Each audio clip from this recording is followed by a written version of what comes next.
Good morning. These magnetic toys keep moving a long time by using the levitating effect of repelling magnets. In fact, they're fun to watch and they behave rather strangely. At first, when people saw a compass needle deflected, they thought it was magic. But today what I'd like to do is to show you some of the physics behind the magic of magnetism. Well, we've seen some of the effects created by magnetic fields. The obvious question to ask is, how are the magnetic fields created? Remember, the electric fields start from the positive charge and end at the negative charge, just as Coulomb's law states. However, for the case of a magnetic field, there is no such thing as a magnetic charge. Although such magnetic monopoles are eagerly sought, none has ever been found. This fact leads to an immediate consequence. Recall that Gauss's law tells us that the electric flux through any closed surface is proportional to the electric charge contained inside the volume bounded by that surface. Now, since there is no such thing as a magnetic charge, it follows that the magnetic flux through any closed surface is always zero.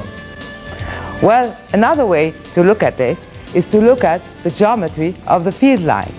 The electric fields start at the positive charge and end at the negative charge. Since there are no magnetic charges to start or end from, this means that magnetic field lines have no beginnings or endings. The first discovery that led to a better understanding of the cause of magnetism was that of Hans Ørsted. He discovered that electric currents deflect compass needles. Let's try and reproduce this experiment here. When the current flows, the compass changes direction. Further experiments by Biot-Savart revealed the precise mathematical relation between a current and the magnetic field that it induces.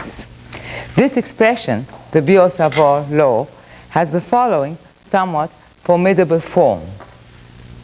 B is equal to mu 0 I over 4 pi integral ds cross r unit vector over r squared. Mu naught over 4 pi is a constant. I is the current in the wire. The integration is carried out around the current loop.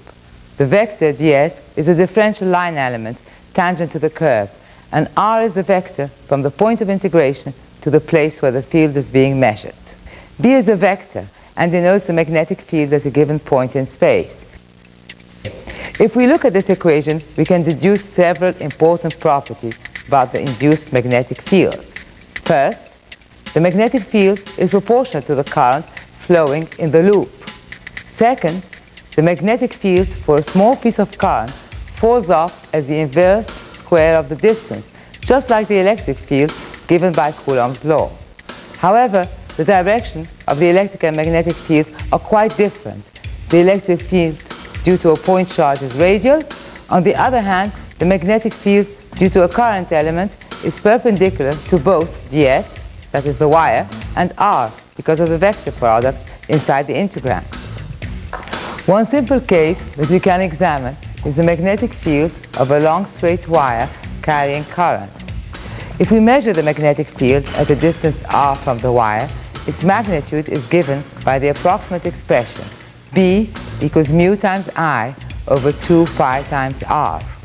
The direction of the field is given by the right-hand rule. If you align your thumb of your right hand with the current flow of the wire, then the magnetic field curls around the wire in the same direction as your fingers do. Let's look at the simple wire experiment. At the moment, there is no current in the wire. Consequently, the compasses are all generally aligned with the magnetic field pointing north. Now, if we start the current flowing, watch. As you can see, the right-hand rule gives the correct direction of the compass needle's alignment about the wire. If the current direction now is reversed, the magnetic field changes direction in accordance with the right-hand rule. Again, here would be the current, downwards, and here would be the curling of the fingers. Just as Gauss's law provides an important technique for determining electric fields in cases where direct use of Coulomb's law would be difficult, Ampere's law can be used to find the magnetic field instead of the Biot-Savart law. The integral of B dot ds around any closed loop equals mu naught times the amount of current passing through any surface bounded by the loop. As you can see, Ampere's law provides a relatively easy way to calculate the magnetic field arising from simple current distributions. Ampere's law also leads to an interesting paradox. Since we are free to choose any surface bounded by our integration loop, we can set up the following situation with a capacitor in the wire. If we take this surface, S1, there is current passing through our surface, which means that the magnetic field is non-zero. But if we use this surface, S2, the surface lies within the gap of the capacitor.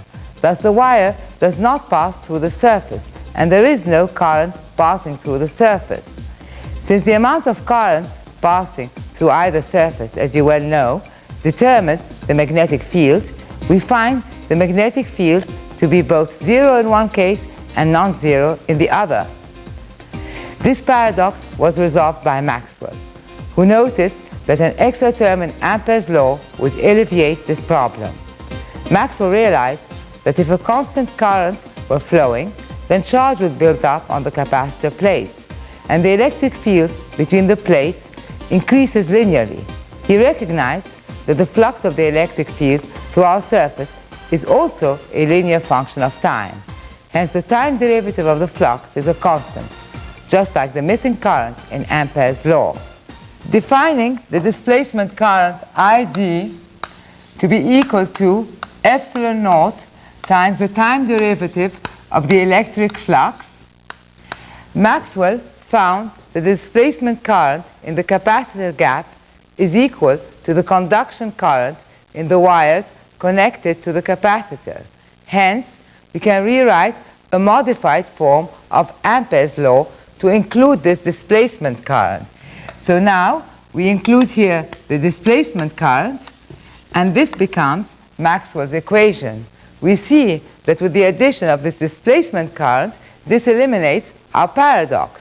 We also see that the magnetic fields are created not only by current, but they are also created by changing electric fields. I started this talk by showing you some magnetic toys. I'd like to end it by discussing the most common source of magnetism, a permanent magnet. A permanent magnet does not appear to contain changing electric fields, nor does it require batteries in order to provide a current. Now, if one were to look at the atomic structure of a magnet, one would find that there are currents inside. Each atom is surrounded by numerous electrons that naively can be thought to orbit the nucleus like the planets orbit the sun.